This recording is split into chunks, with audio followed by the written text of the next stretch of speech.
Bismillahirrahmanirrahim. Assalamualaikum warahmatullahi wabarakatuh. Waalaikumsalam warahmatullahi wabarakatuh. Rabbi sholli sholli wa yassir amri wa uqdatam min lisani yafqahu qawli. Amma ba'du. Yang terhormat Bapak Huri Masburi SPD, yang saya hormati Ibu Ustazah Dewi Masurin MPD, dan yang saya sayangi rekan guru SDN Cirebon 4. Puji syukur kehadiran Allah Subhanahu wa Ta'ala yang mana pada pagi hari ini kita bisa berkumpul untuk mendengarkan paparan dari Ibu Dewi Masurin MPD sebagai pemateri. Sholawat dan salam marilah kita curahkan kepada Nabi besar kita Muhammad Sallallahu Alaihi Wasallam. Semoga kita telah mendapat syafaatnya. Amin. Allahumma amin. Izinkan saya berdiri di sini untuk membacakan susunan acara. 1. Pembukaan. 2. Sambutan. 3. Diseminasi budaya positif oleh Ibu Dewi Masurin MPD CGP Angkatan 11 Kota Cirebon Provinsi Banten. 4. Lain-lain. 5. Penutup. Menginjak acara pertama, marilah kita sama-sama mengucapkan basmalah. Bismillahirrahmanirrahim. Sambutan kedua oleh Bapak Huri Masburi SPD dipersilakan. Bismillahirrahmanirrahim. Assalamualaikum warahmatullahi wabarakatuh. Waalaikumsalam warahmatullahi wabarakatuh. Salam sejahtera bagi kita semua. Semoga Tuhan Yang Maha Allah Subhanahu wa Ta'ala meridhai kegiatan kita pada hari ini. Yang saya banggakan Ibu Dewi MPD, yang dalam hal ini adalah berbicara selaku narasumber pada acara destinasi kali ini. Yang saya banggakan Bapak Ibu Dewan Guru SD 4. Marilah kita mengajarkan puji syukur kepada Allah. Sholawat dan salam tentunya kita sampaikan kepada Nabi Muhammad SAW atas apa yang kita bisa lakukan pada hari ini. Allah, mudah-mudahan Tuhan Yang Maha Esa memberikan hidup dan kelancaran pada kegiatan siang hari ini. Selanjutnya, destinasi aksi nyata budaya positif ini merupakan kewajiban CGP calon guru penggerak yang harus diselenggarakan, di mana tujuan dan sasarannya adalah Dewan Guru SD 4 Cirebon. Ini merupakan satu hal yang bisa dijadikan motivasi kepada ibu-ibu guru muda. Ibu-ibu guru muda, kesempatan pemerintah memberikan seluas-luasnya kiranya Bapak Ibu untuk mendapatkan predikat yang layak atas sertifikasi ataupun guru penggerak yang saat ini sedang digencar oleh pemerintah. Karena memang tujuannya adalah untuk memberikan satu pembelajaran di kurikulum berbeda ini sebagai aksi nyata yang benar-benar harus disediakan. Mudah-mudahan kegiatan ini menjadikan motivasi bagi kita semua dan berdampak positif kepada perilaku kita selaku guru serta anak-anak sebagai sasaran pendidikan. Mungkin itu yang saya dapat sampaikan. Saya ucapkan selamat kepada Ibu Dewi atas capaian-capaian yang telah dilaksanakan untuk mengembangkan dirinya sebagai guru penggerak di lingkungan SD Cirebon 4. Juga selamat kepada Ibu Dewan Guru dan Bapak atas perselenggarannya ini. Mudah-mudahan efek baik ini, efek positif atau perilaku baik bisa menjadi satu motivasi kita dalam mendidik anak-anak kita. Itu saja yang bisa saya sampaikan. Mudah-mudahan sukses pada kesempatan hari ini. Saya ingin tanya. Assalamualaikum warahmatullahi wabarakatuh. Waalaikumsalam warahmatullahi wabarakatuh. Terima kasih Bapak. acara ini. Marilah kita sama-sama mendengarkan, memahami paparan dari Ibu Dewi Masudin MPD selaku CGP Angkatan 11 Kota Cilegon Provinsi Banten. Silakan saja. Terima kasih kepada Ibu Masalia. Bismillahirrahmanirrahim.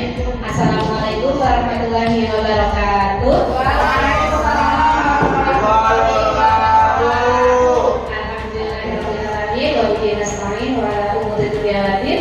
Wassalatu wassalamu ala sayyidina Muhammadin wa ala alihi wa sahbihi ajmain. Amma ba'du.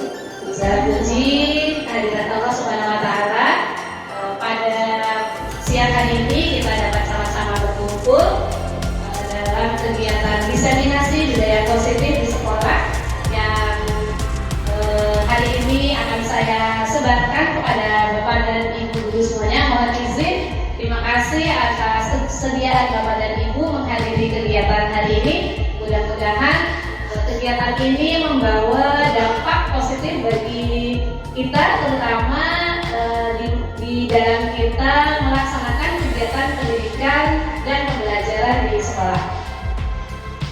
Salam dan salam adalah senantiasa kita panjatkan kepada teladan kita Nabi Muhammad SAW.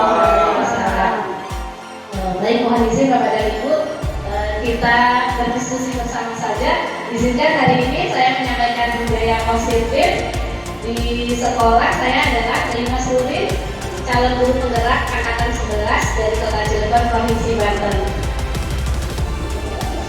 Adapun tujuan dari kegiatan atau pembelajaran kita hari ini adalah yang pertama, mewujudkan budaya positif di sekolah, kemudian menumbuhkan motivasi intrinsik dalam diri peserta didik karena mereka meyakini nilai-nilai kebajikan dalam menjalankan disiplin, kemudian terbentuknya karakter yang mulia. Budaya positif. Apa nih kira-kira ya Bapak dari budaya positif? Kalau kita mendengar kata budaya positif, apa kira-kira lagi? Awang dulu. Boleh bebas sih, boleh jawab. Iya, silakan Mbak. Karena ini emang sebenarnya udah awal lagi ya. Iya. Kita tuh nggak sering apa sih lihat-lihat gitu ya. Ini mah itu aja ya. Budaya positif adalah budaya yang diterapkan di sekolah-sekolah kepada siswa yang positif. Iya. Aja. Oke. Baik, terima kasih Bu Er. Ya, masih ada lagi?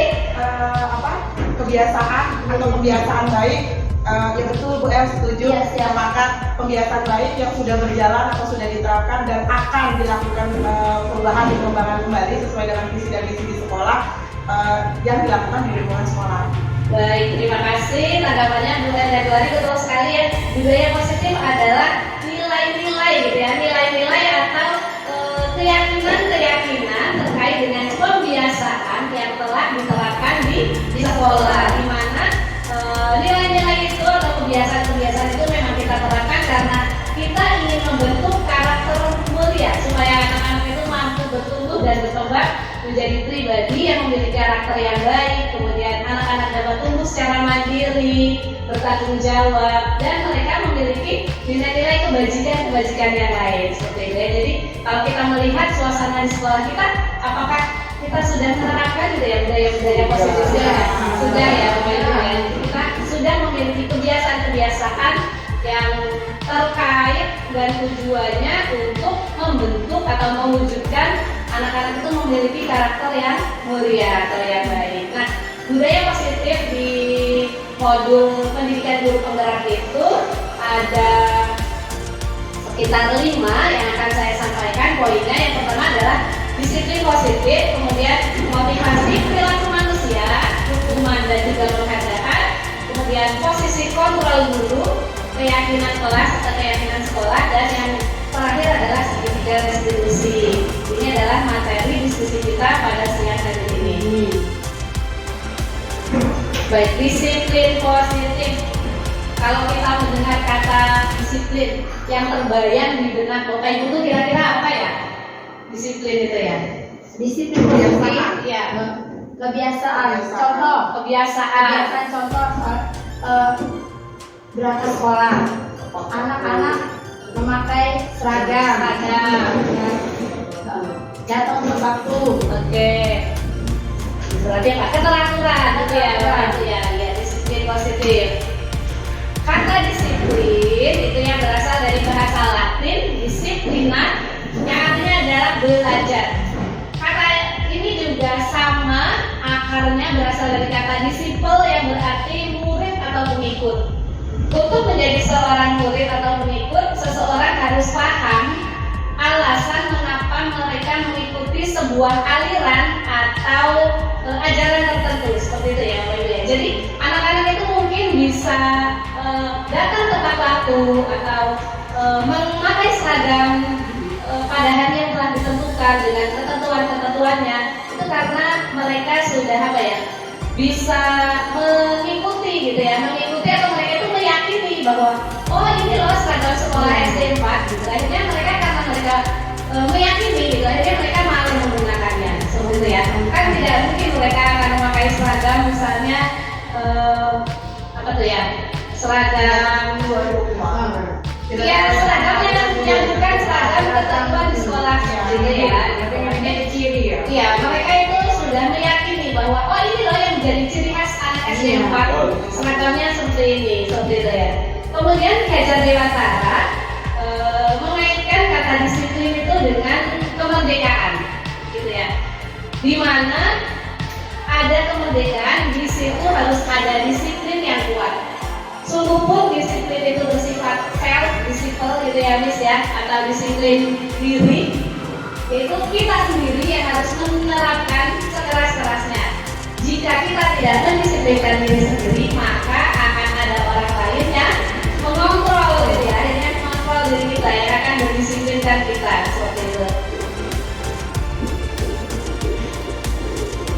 Oke, disiplin positif merupakan cara penerapan disiplin yang mengajarkan anak untuk bertanggung jawab dan menumbuhkan kesadaran diri berdasarkan nilai-nilai kebajikan, di mana disiplin ini lebih mengarahkan kepada disiplin diri sehingga mereka dapat mengontrol dirinya sendiri dalam melakukan sebuah tindakan, seperti itu ya.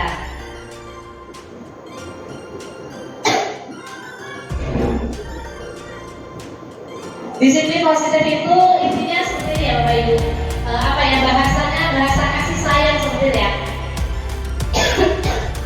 Anak-anak itu melakukan sesuatu bukan berdasarkan ingin mendapatkan hadiah ataupun penghargaan seperti itu. Individu siswanya sendiri ya dari hati. Tapi disiplin Lebih itu tuh harus itulah.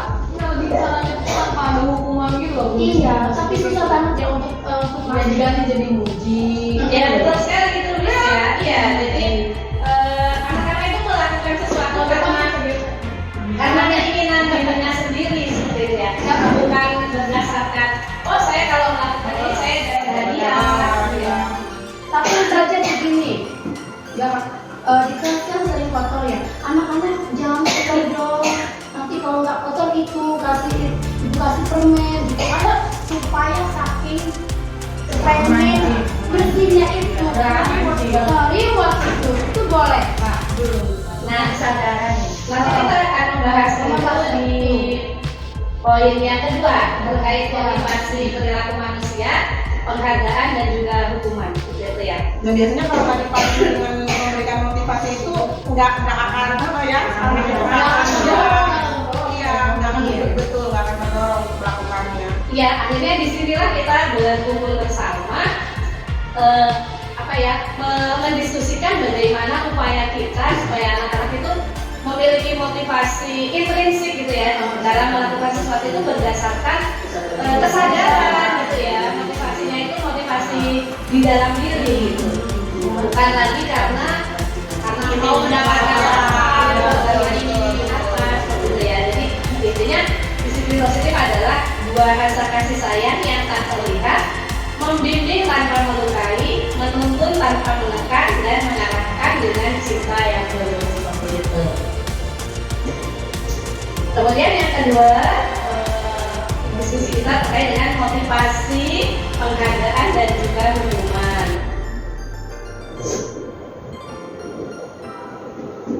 Di Dian Dosen dalam bukunya menyatakan ada 3 hal yang mendasari motivasi perilaku manusia, bahwa apapun yang dilakukan manusia itu menurut Dian Dosen itu ada 3 alasannya. Yang pertama adalah untuk menghindari ketidaknyamanan atau hukuman.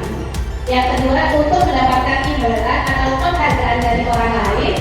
Yang ketiga untuk menjadi orang yang mereka inginkan dan menghargai diri sendiri dengan nilai-nilai yang mereka percaya. Coba nomor 3 aja. Nah, pilih.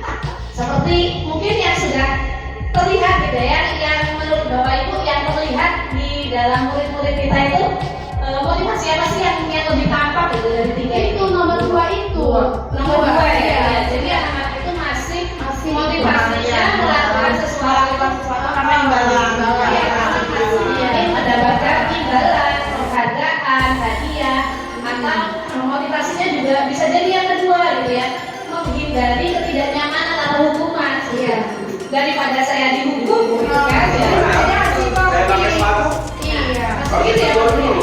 Karena satu dimarahin saya akhirnya kalau pakai sepatu. Kalau nggak ada saya keluar nggak pakai sepatu.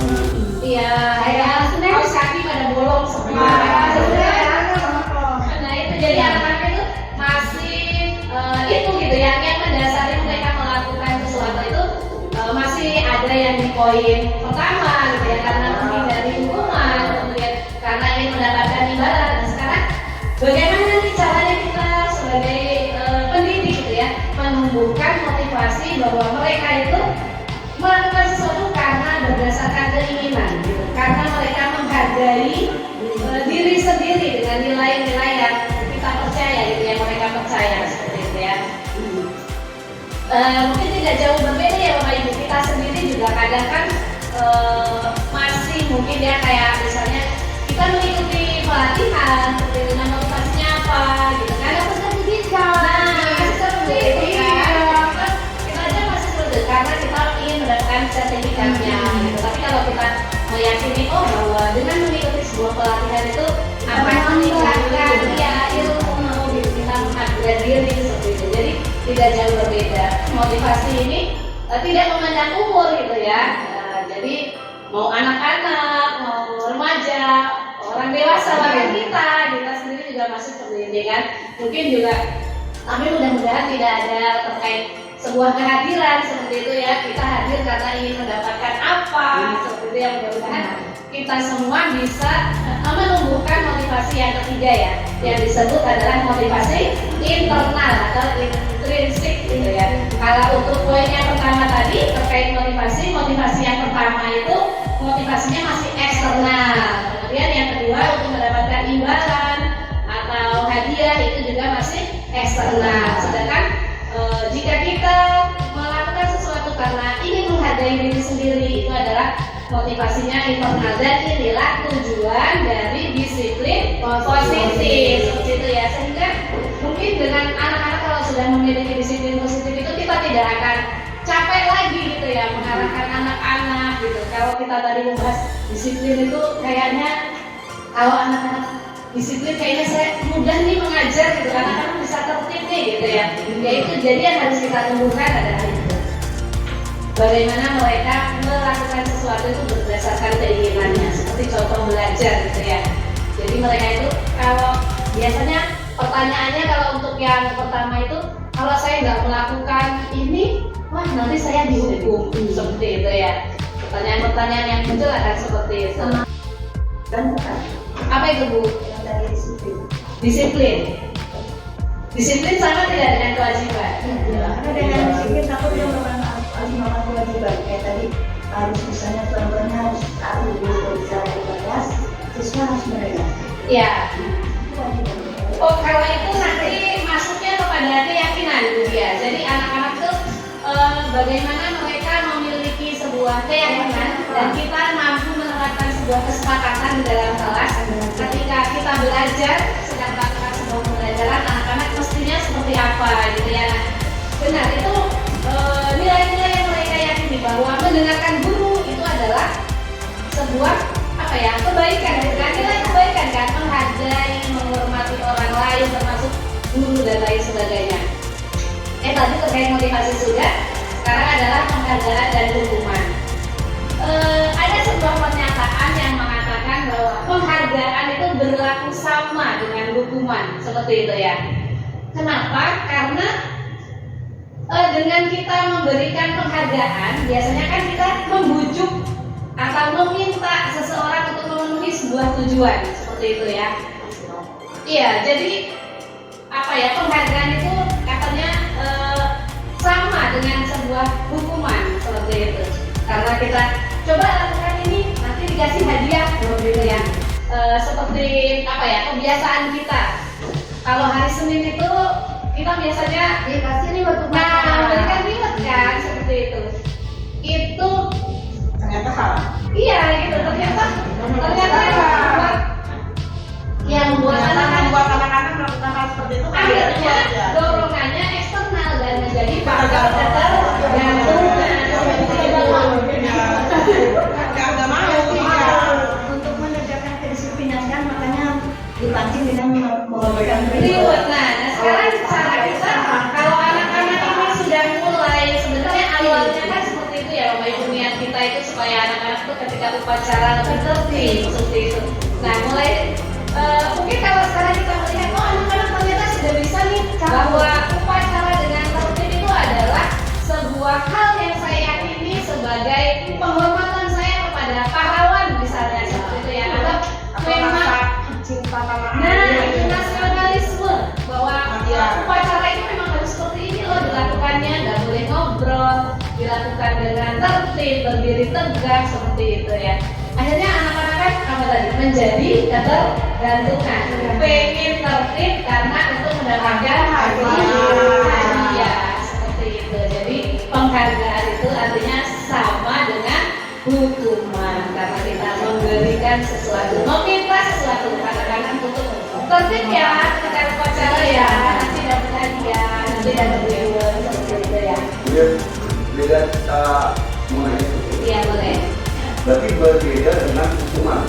Kalau hukuman, ya kalau penanggapan saya, kalau hukuman itu bisa jadi kebiasaan. Dengan cara dihukum, mereka takut lama-lama dengan sadar sendirinya. Gara-gara mereka sering dihukum, mereka sadar sendiri, oh saya nggak akan melakukan itu, saya akan datang lebih awal. Sedangkan kalau penghargaan, jatuhnya ketergantungan itu kategori lebih. Iya. Kalau itu mungkin kalau di awal kita sudah menyampaikannya itu menjadi sebuah konsekuensi, Pak. Ya. Contoh misalnya anak-anak terlambat ketika upacara itu kan pintunya ditutup. Nah, itu kan kita sudah memberikan dulu infokan bahwa setiap hari Senin jam 7 ketika upacara dimulai, anak-anak yang belum datang gerbangnya ditutup. Karena itu mereka terlambat dan kita sudah menginfokannya, berarti itu menjadi sebuah konsekuensi. Akhirnya betul tadi kata Pak Budi, menjadi sebuah kebiasaan anak-anak mau datang pagi biar nggak ditutup, ya nggak dikunci, biar mereka bisa masuk ke halaman sekolah, seperti itu. Kalau hukuman itu biasanya sifatnya tiba-tiba tanpa sebuah rencana, seperti itu. Tiba-tiba anak-anak dihukum, push up misalnya, seperti itu ya. Itu.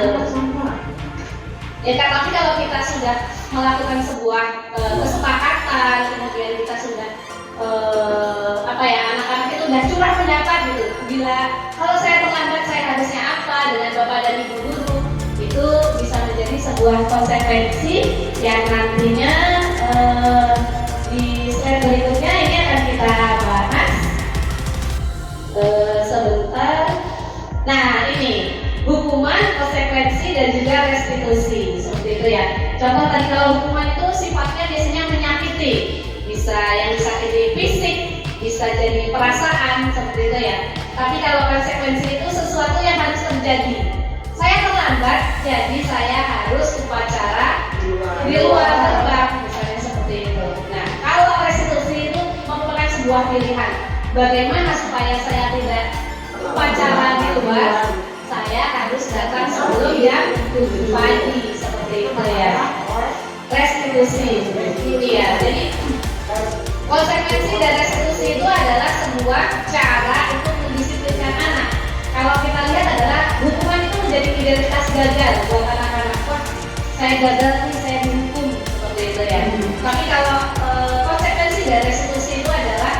kita sukses, anak-anak mampu membuat pilihan-pilihan untuk dirinya sendiri. Oke, ya sedikit ini adalah dampak dari sebuah penghargaan, bahwa penghargaan yang pertama itu dapat merusak sebuah hubungan, gitu ya. Kemudian menurunkan kualitas. Anak-anak kalau nggak dikasih penghargaan jadi malas, misalnya seperti itu ya. Iya, ini dampak buruknya dari sebuah penghargaan. Kemudian mematikan kreativitas. Kalau nggak kita pancing, misalnya di sini ada proyek anak-anak membuat presentasi dengan bahasa Inggris misalnya gitu.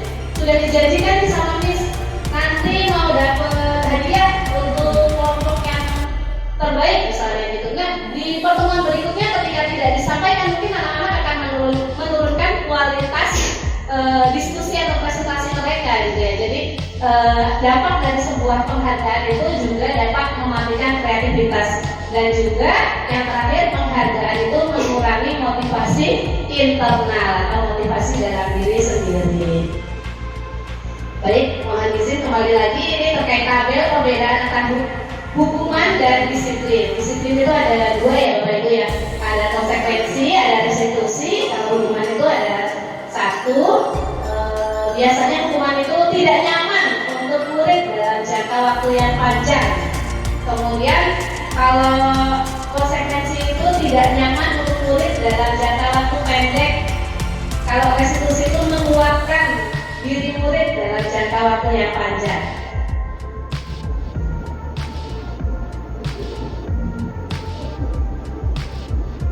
Restitusi itu, apakah hal ini yang sesungguhnya ingin kamu lakukan? Kita dapat memberikan pilihan-pilihan kepada anak-anak gitu, sehingga mereka itu mampu melakukan refleksi atau penyadaran bahwa yang saya lakukan ini ternyata salah, seperti itu ya. Saya itu salah melakukan ini gitu. Tapi kalau hukuman itu biasanya kalau anak-anak sakit hati itu yang ada mungkin mereka menutup diri gitu, dan itu akhirnya mereka sulit untuk melakukan sebuah perbaikan seperti itu.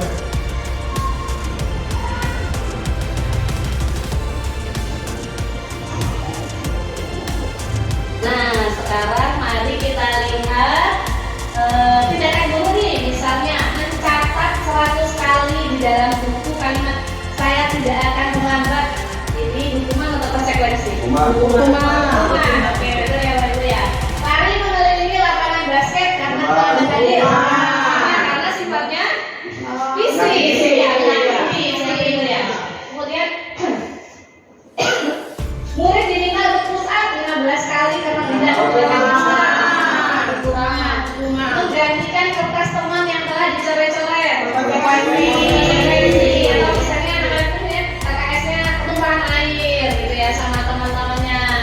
Kemudian jadi wajib gitu ya, mereka boleh kita minta untuk menggantikan kerugian yang telah mereka timbulkan. Membersihkan tumpahan air di meja karena tersenggol. Oh ya, ini termasuk konsekuensi. Meminta murid tidak mengenakan sepatu seharian di sekolah karena tidak menggunakan sepatu hitam. Meminta murid tidak memakai hukuman.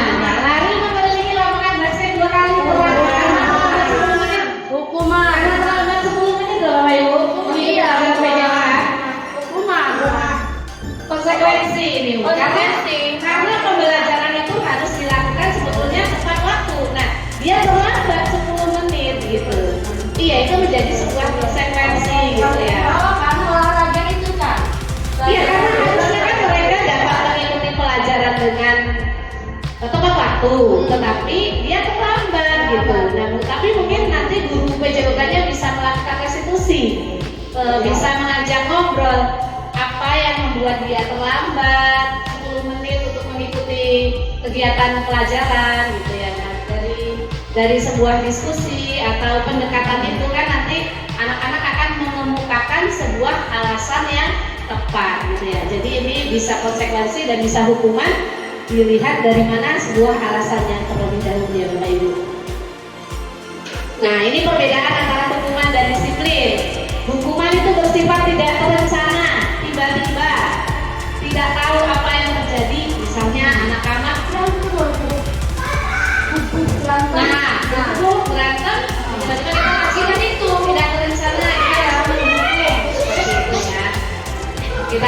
berikan hukuman.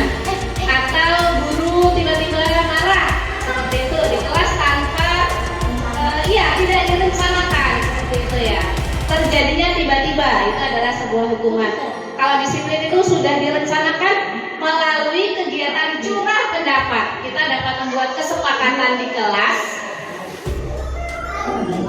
Kita dapat membuat keyakinan atau kesepakatan di kelas. Misalnya, anak-anak kalau nggak kerjakan PR, konsekuensinya apa? Seperti itu ya. Anak-anak sebaiknya melakukan apa?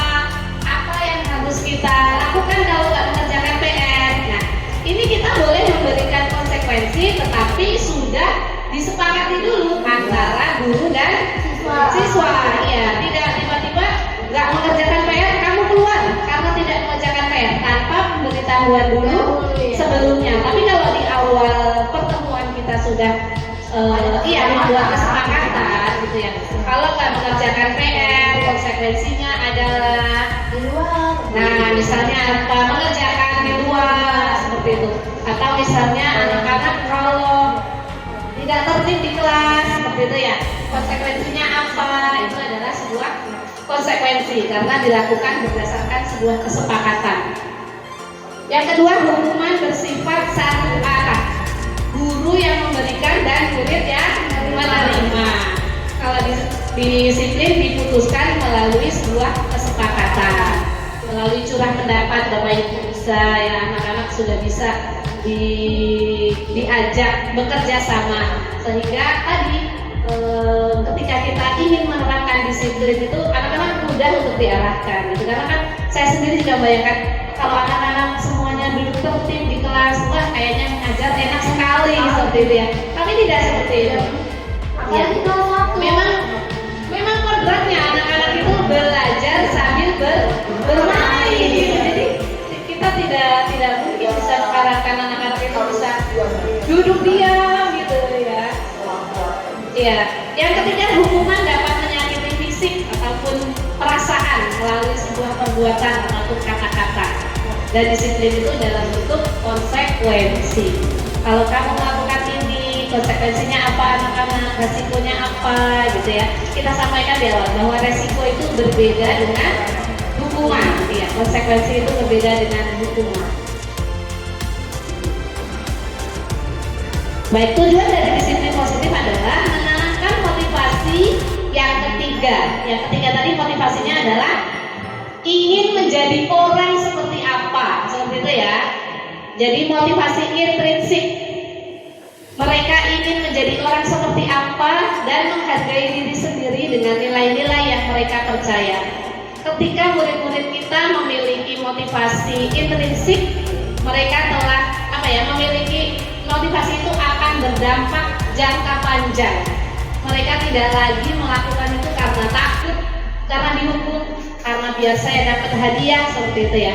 Mereka akan tetap berperilaku baik dan berlandaskan nilai-nilai kebajikan karena mereka ingin menjadi orang yang menjunjung tinggi nilai-nilai yang mereka hargai. Baik, yang ketiga adalah posisi kontrol guru. Ini ada 5 posisi kontrol guru terkait posisi ini. Yang pertama adalah guru sebagai penghukum, guru sebagai pembuat siswa merasa bersalah, guru sebagai teman, guru sebagai pemantau, dan guru sebagai manajer. Mari kita saksikan bersama-sama video ini.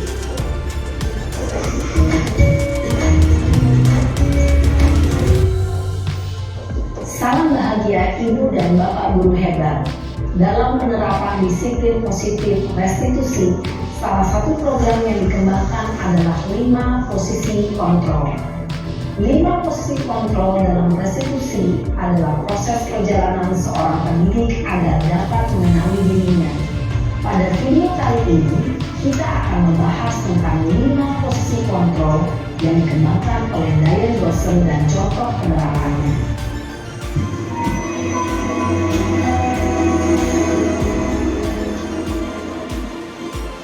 5 posisi kontrol itu adalah 1. Posisi penghukum, 2. Posisi pembuat merasa bersalah, 3. posisi teman. 4. Posisi pemantau atau monitor. Dan 5. Posisi manajer. Untuk lebih memahami kelima posisi tersebut, mari kita saksikan kasus Naren yang terlambat hadir 20 menit di sekolah dan melihat bagaimana kelima posisi kontrol dalam menghadapi masalah tersebut.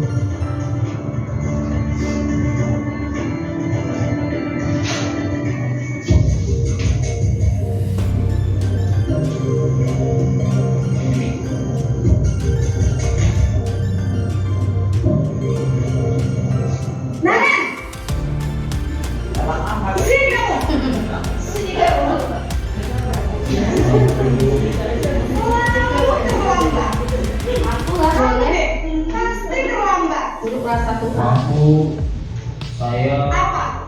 Apa coba? Alasan kamu apa lagi? Kamu tidak terlambat? Malas sekali ya kamu jadi anak. Saya. Dasar pemalas. Gak kapok-kapok sih kamu. Sudah berapa kali terlambat? Sana, kamu keliling lapangan basket 2 kali. Kenapa saya harus ke lapangan basket, Bu? Kenapa? Kamu melawan ibu. Berani-beraninya jawab. Sudah terlambat, masih berani jawab pula. Sekarang, keliling lapangan basket 5 kali sekalian. Biar kapok. Cepat. Pergi sana ke lapangan basket. Posisi penghukum biasanya berbicara dengan nada tinggi, menghardik, menunjuk-nunjuk, menyakiti, dan menyindir. Hukuman bisa berupa fisik maupun psikis. Ibu dan bapak guru hebat. Dampak yang terjadi pada murid ketika guru berada pada posisi penghukum adalah murid cenderung akan memberontak, bahkan menyimpan dendam. Daripada emang. Kalau kita anak SD mah nggak dendam, Bu. Kalau anak SMP mungkin depresi ya. Ada yang dulu itu kan ya. Bukan mau tahu dulunya. Terjadi berbagai masalah. Enggak. Dimarin dulu. Enggak. Dibuat saya juga. Naren, kamu kenapa terlambat lagi, nak? Ya Tuhan, Naren. Kamu senang ya bikin ibu susah ya? Kalau kamu terlambat lagi, nanti ibu yang ditegur bapak kepala sekolah, nak. Disangka ibu tidak bisa membina kamu. Duh, gimana ini? Maaf, Bu. Duh, Gusti Naren. Kamu suka ya kalau ibu tegur bapak kepala sekolah? Terus? Katanya sih marah. Ini berasa tidak jawab. Ini harus apa coba? Maaf, Bu. Maaf sekali. Ya sudah, lain kali jangan bikin ibu susah lagi ya nak ya. Ibu tidak akan kuat lagi kalau kamu begini terus. Bisa jantungan kalau ibu tegur bapak kepala sekolah.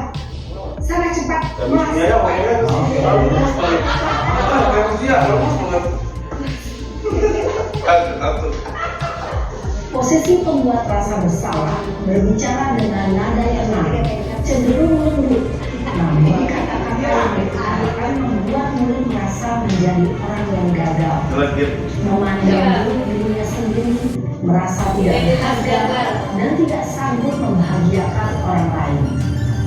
Ketika guru mengalami posisi pembuat rasa bersalah, murid akan menganggap dirinya yang bersalah dan ia akan menyimpan emosi negatif tersebut di dalam dirinya.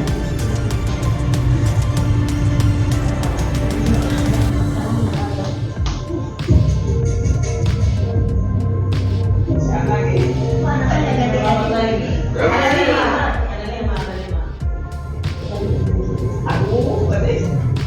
pagi, Bu. Wah, sudah jam berapa ini nak? Ibu saya lupa bawakan saya, Bu. Kamu malah menyalahkan Gimana gurunya suruh masuk mobil? Nggak kelihatan. tadi kamu cerita mas, jadi ada pada kamu sebenarnya. Saya mau bangun tadi. Jadi posisi apa yang Jadi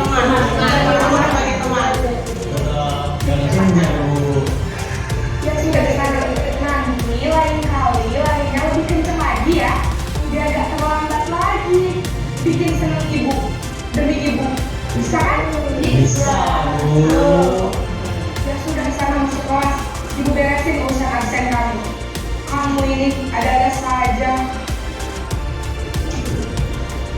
Dalam persidangan, guru berbicara dengan nada suara ramah, akrab, cenderung bersenda gurau untuk menjaga suasana tetap santai. Murid akan merasa senang, aman, dan akrab dengan guru. Identitas yang tercipta adalah identitas sukses atau berhasil. Namun, perlu diingat, karena ini masih dorongan eksternal, maka ada faktor ketergantungan dari murid kepada orang tertentu. Di sini, guru absennya, sehingga di lain waktu, murid bisa berperilaku baik, namun hanya kepada orang-orang tertentu saja.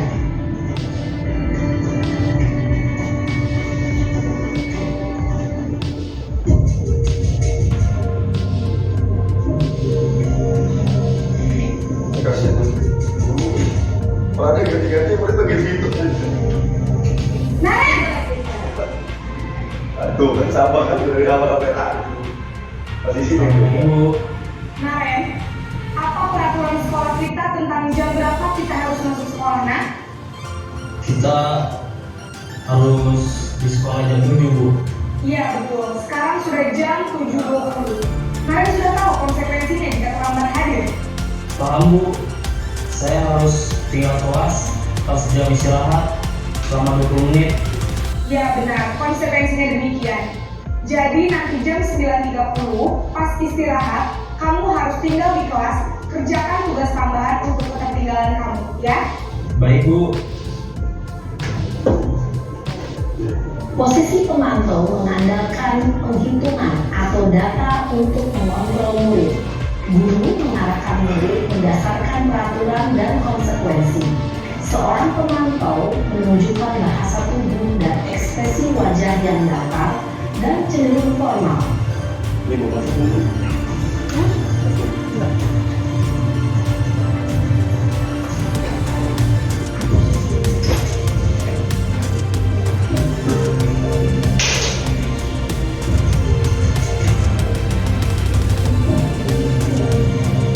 Naren!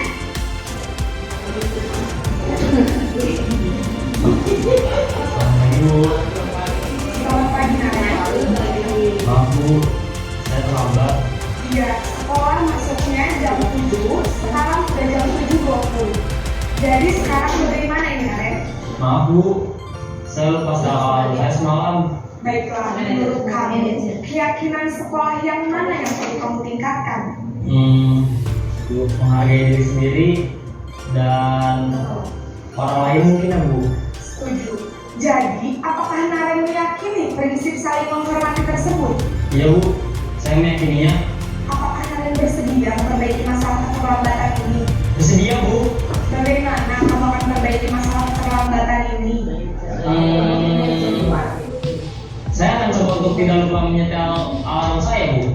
Baik, kalau Naren lupa menyetel alarm di rumah, ada orang yang kira-kira bisa bantu mengingatkan tidak? Ada, Bu. Kakak saya, Kak Emma. Ada lagi selain Kak Emma?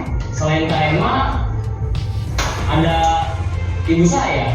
Baik, jadi yang mengingatkan Naren adalah Kak Emma dan Ibu ya. Kira-kira akan mulai saya alarm kapan, Naren? Setelah pulang sekolah, akan segera saya lakukan.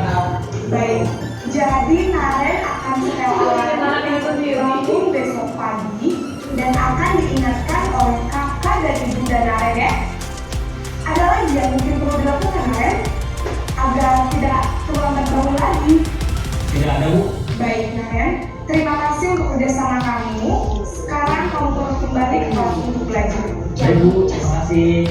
Ada satu. Iya, jangan cek aja Posisi manajer adalah posisi yang bisa memiliki sikap disiplin yang positif, yaitu murid yang mandiri, bertanggung jawab, dan dapat memecahkan masalah.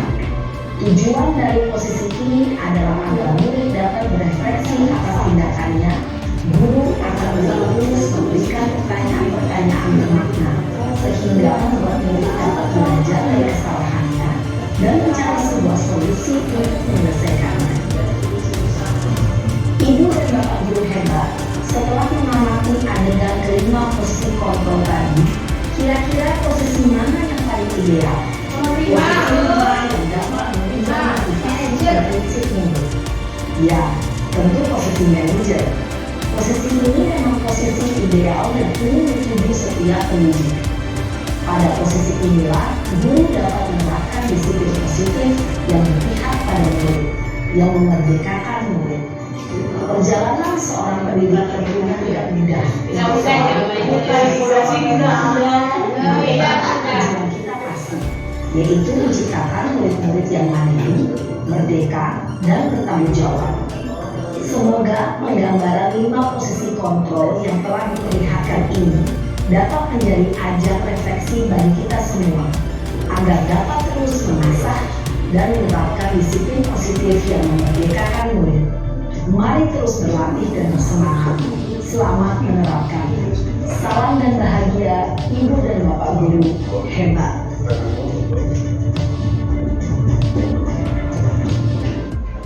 Posisi mana Bapak Ibu yang paling tepat? Posisi 5. Posisi manajer. Seperti Ibu. Ya, jadi beliau mengatakan bahwa tentu perjalanan menjadi seorang pendidik itu tidaklah mudah seperti itu ya. Mungkin kadang-kadang kita harus menjadi posisi teman gitu ya, menjadi teman, kemudian juga menjadi manajer, menjadi seorang pemantau seperti itu. Nah, tetapi yang paling ideal adalah posisi manajer, di mana dengan posisi ini kita dapat membantu murid menumbuhkan rasa tanggung jawab, kemudian mandiri dan juga memerdekakan murid. Kemudian, izin bertanya. ya, Berarti apakah perlu kita kasih hukuman itu kepada anak-anak dalam hal apa? Misalkan ada anak yang terlalu melakukan kesalahan terlalu vital, terlalu fatal gitu ya. Apakah kita hanya cuma mengingatkan saja seperti yang tadi, atau kita memberi hukuman seperti yang nomor pertama tadi ya? Apakah ada hukuman atau cuma sekedar hanya lisan yang berbicara? Konsekuensi harus tetap ada Pak Budi, tetapi intinya tidak menyakiti secara fisik seperti itu ya. Karena kan hukuman itu resikonya atau dampaknya itu jangka panjang. Anak akan terus mengingat gitu. Itu akan menjadi sebuah pengalaman buruk seperti itu. Mungkin misalnya anak memecahkan pot bunga misalnya, kan nggak mungkin kita hanya melakukan sebuah restitusi atau manajer itu, tetapi mereka punya konsekuensi. Dengan memecahkan itu berarti harus apa? Harus mengganti seperti itu. Ya, seperti itu. Berarti apa yang dulu kita lakukan, apa yang kita dulu lakukan sewaktu menjadi murid, mungkin Bu Dewi memahami dulu jadi murid kita dipukul pakai tapi ke depannya lebih bagus, mentalnya kuat gitu. Nah, itu yang menjadi permasalahan sekarang yang saya rasakan itu, anak sekarang sama anak dulu berbeda gitu. Dengan mungkin yang dulu yang diterapkan hanya hukuman. Si anak itu telah masuk pukul rotan, buku panjang pukul rotan. Kadang kita nggak bisa melatihnya dari depan pukul pakai penghapus gitu kan. Tapi mental kita terbentuk. Dibandingkan anak zaman sekarang, hanya lisan aja bisa nggak masuk 3 hari. Bisa nangis gitu. Ya, kena mental. Bahasanya kena mental. Kena mental kan mentalnya. Tapi mentalnya kurang. Kalau kita kan mau dicaci maki, mau bagaimana? Sekarang udah terbiasa karena dulu kita dibentuk mental kita keras gitu. Ya, tetapi ya Kalau saya lihat dari tayangan tadi, Iya. yang posisi kelima sebagai manajer, artinya gini, kita keras dari awal, tapi kita mengajak dia mencari solusi. Bisa kita rangkul langsung gitu. Nah, kita lakukan ya. Kamu berbuat begini, misalnya diberkelahi ya, Iya. temannya, terus temannya nangis. Nah, sekarang kamu berkelahi dengan dia. Apa yang harus kita lakukan? Kamu buat begitu, nanti gimana nih? Kira-kira gimana? Apakah kami perlu minta maaf ke ayahnya, bundanya karena nanti bundanya marah, atau bagaimana? Pasti dia bilang, ya saya salah, atau Iya. saya akan minta maaf dulu. Nah, mungkin kita memang agak keras dari awal, gitu. pelan belakang. Iya, jadi iya tarik dulu setiap ya di keras, kadang juga harus dirangkul kembali gitu. Tapi memang menanggapi Pak Budi tadi, anak zaman sekarang sama dulu ya berbeda ya. Makanya kayak Jatilatara itu mengingatkan kita bahwa pendidikan itu adalah menuntun peserta didik atau menuntun murid mencapai keselamatan dan kebahagiaan hidup setinggi-tingginya sesuai dengan kodrat alam dan kodrat zaman. Nah, kodrat zaman itu yang membedakan kita dulu dan sekarang gitu ya. Mungkin posisi tadi juga bisa kita terapkan ketika kita bukan hanya di sekolah ya Bapak Ibu ya, tapi menghadapi anak-anak di rumah seperti itu ya. Bagaimana kalau kita ketika melakukan kesalahan, apakah kita tiba-tiba langsung menghukum seperti itu ya, tapi kita bisa melakukan restitusi seperti itu ya, bisa menjadi manajer ketika kita menghadapi anak-anak ketika melakukan kesalahan di rumah juga. Jadi tuntutan zamannya yang sudah beda ya waktu dia. Anak zaman dulu kita bisa kuat dan orang tua kita tuh nggak marah gitu kalau kita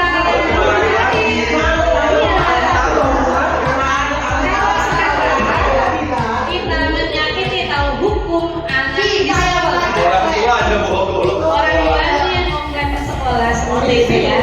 Nah seperti itu. Jadi tuntutan zaman dan alam ternyata sudah jauh berbeda. Jadi sekarang tugas kita adalah bagaimana kita dapat menuntun, bukan menuntut ya Bapak Ibu ya, tapi menuntun anak-anak mencapai keselamatan hidup, menjadi warga masyarakat, menjadi warga sekolah dengan cara selamat ya, menuntun anak-anak sesuai dengan kodrat alam dan juga kodrat zamannya.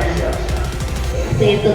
Yang keempat adalah keyakinan kelas. Ini tadi yang ditanyakan sama Bu Lia seperti itu ya. Apa itu ketika anak-anak tiba-tiba langsung dihukum boleh apa enggak gitu. Nah, pertanyaannya adalah mengapa tidak peraturan saja? Mengapa kita harus membuat sebuah keyakinan kelas? Kita ilustrasikan pada sebuah pertanyaan. Mengapa kita memiliki peraturan harus menggunakan helm bila mengendarai kendaraan roda 2, Bapak Ibu? Untuk apa sih kita pakai helm? Melindungi. Untuk melindungi apa biar dari ditangkap polisi?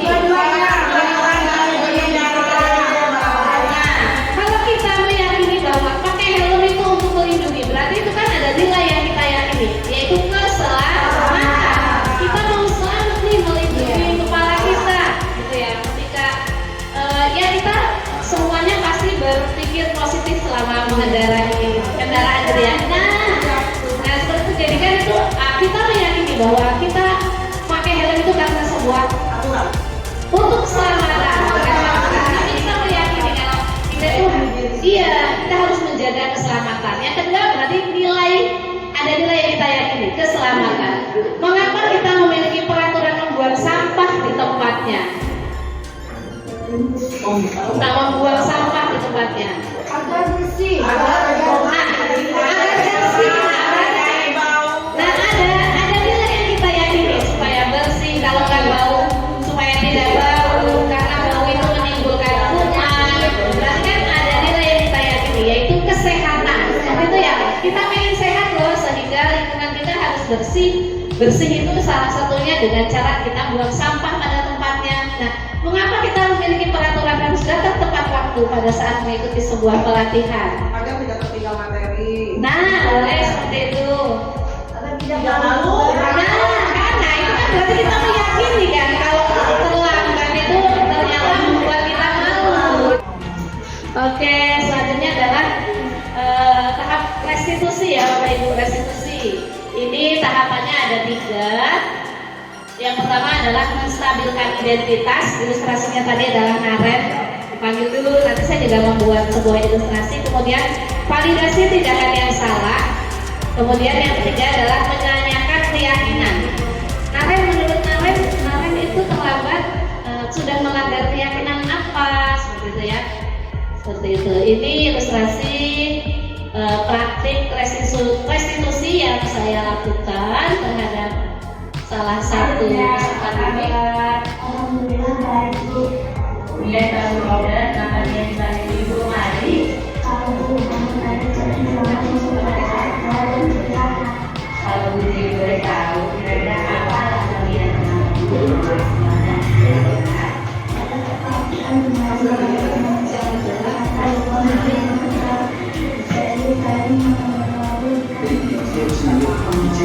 Jadi bahkan bermain bersama anak pasti sudah mengasihkan.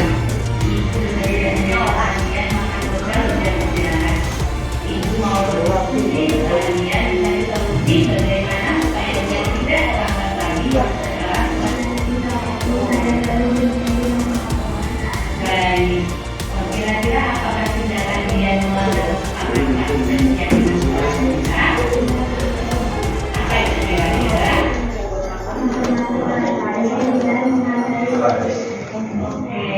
Terima kasih, Ibu juga setuju sekali. Kemudian bagaimana dia akan memperbaiki kesalahan ini?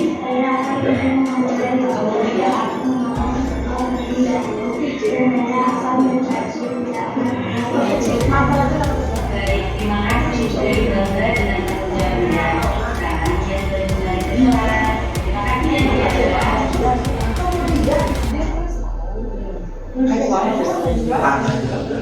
Oke, contohnya ya Bapak Ibu, contohnya jadi tadi kan restitusi itu ada 3 tahapannya. Yang pertama adalah menstabilkan identitas. Seperti kita misalnya menanyakan kepada anak, kenapa anak mau kita manggil gitu ya, kita stabilkan dulu. Kemudian yang kedua adalah validasi kesalahan. Ketika mereka melakukan sebuah kesalahan, contohnya tadi adalah sering terlambat masuk kelas kan. Setelah jam istirahat anak-anak itu masih pada jajan seperti itu ya, masih bermain atau main dulu baru jajan seperti itu. Kalau tadi saya kasusnya adalah anak itu bermain dulu baru makan bekal. Kemudian kita tanyakan, kita validasi gitu, kita yakini bahwa oh boleh kok, anak-anak pasti main itu asik, main itu seru seperti itu ya. Misalnya juga nggak salah setelah main itu karena lapar, kebutuhan manusiawi gitu ya harus terpenuhi. Untuk belajar itu anak-anak perutnya harus kenyang. Nah, kita akui bahwa bermain itu pasti seru, kesalahan anak itu kita akui bahwa itu adalah sesuatu yang wajar seperti itu ya Ibu ya. Karena tidak ada manusia yang tidak pernah melakukan sebuah kesalahan. Kita validasi apa yang kesalahan yang telah anak itu lakukan. Kemudian tahap selanjutnya adalah menanyakan keyakinan. Apakah misalnya ketika terlambat masuk kelas itu melanggar sebuah keyakinan kita gitu.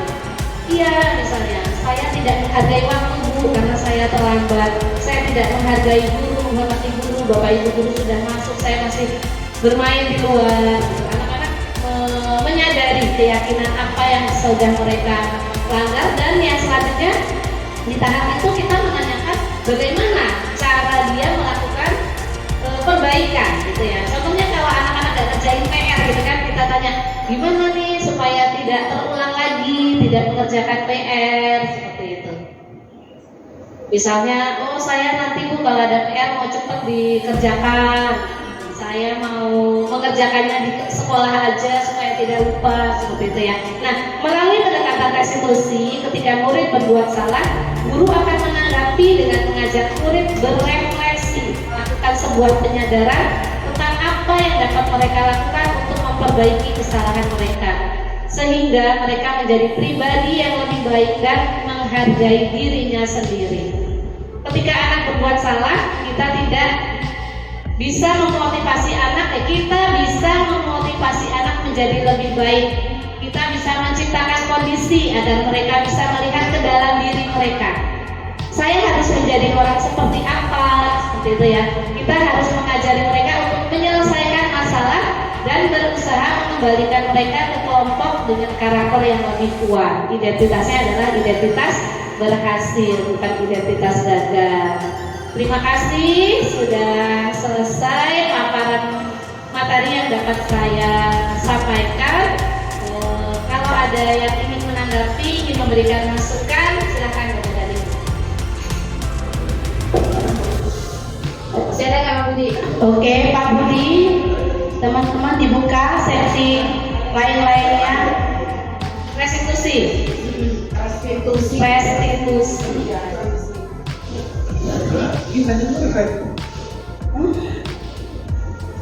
Sudah, oke. Satu, udah ada yang lain. Coba selesai yang lain udah. Restitusi.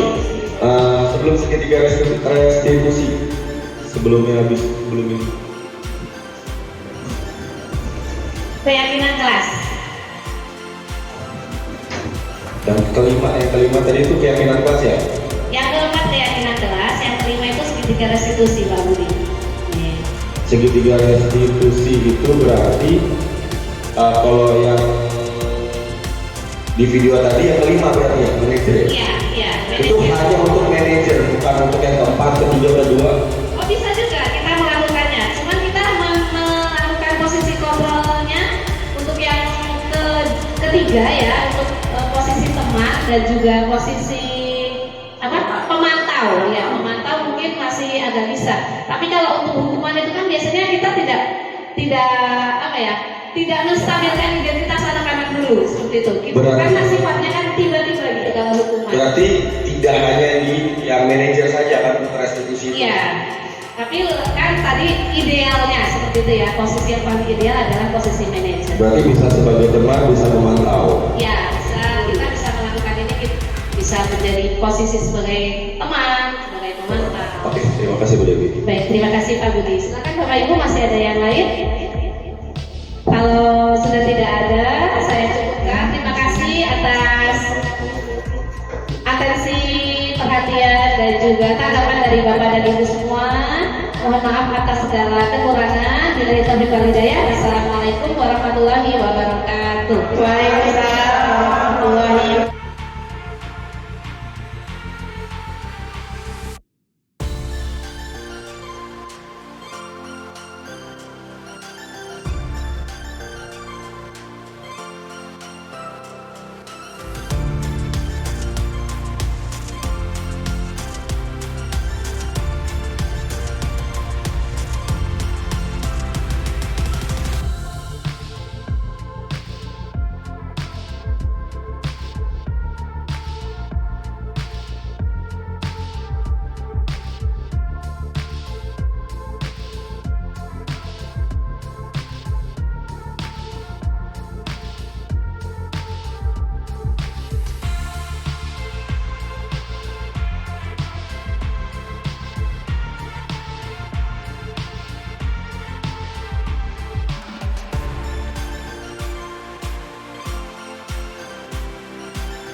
Assalamualaikum Kak.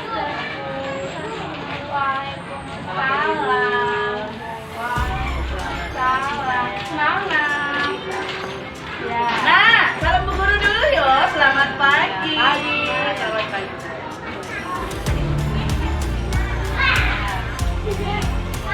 Mana Bu ya?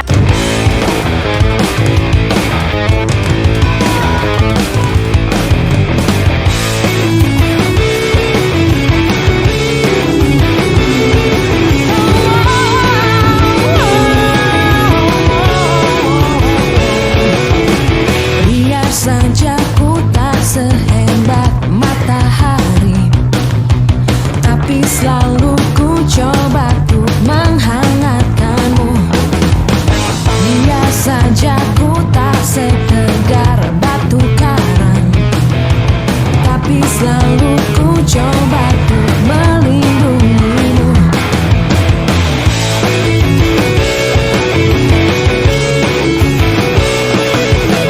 Biar saja ku tak seharum bunga mawar, tapi selalu ku coba untuk menghargai. Kami dari SD Negeri Timur 4 mengucapkan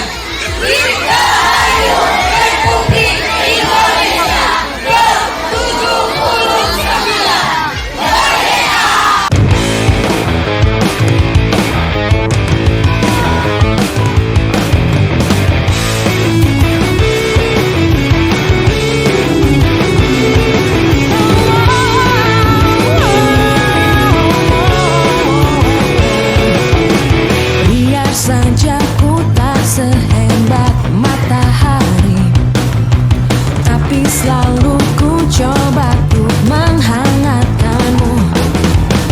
Biar saja ku tak setegar batu karang, tapi selalu ku coba untuk melindungimu.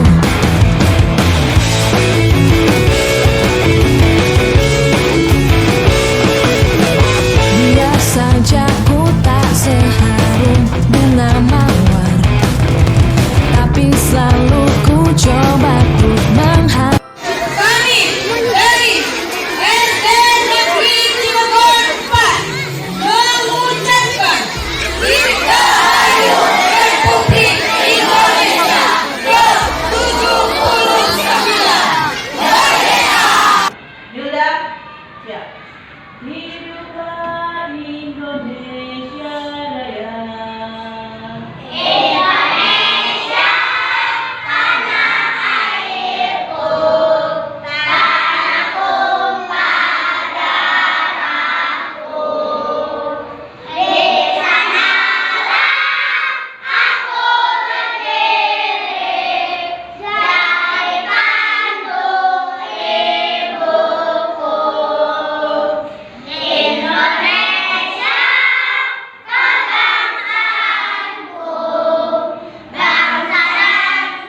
الهجرة رحلة هادينا حمل الإسلام لنا دينا الهجرة رحلة هادينا حمل الإسلام لنا دينا فسلام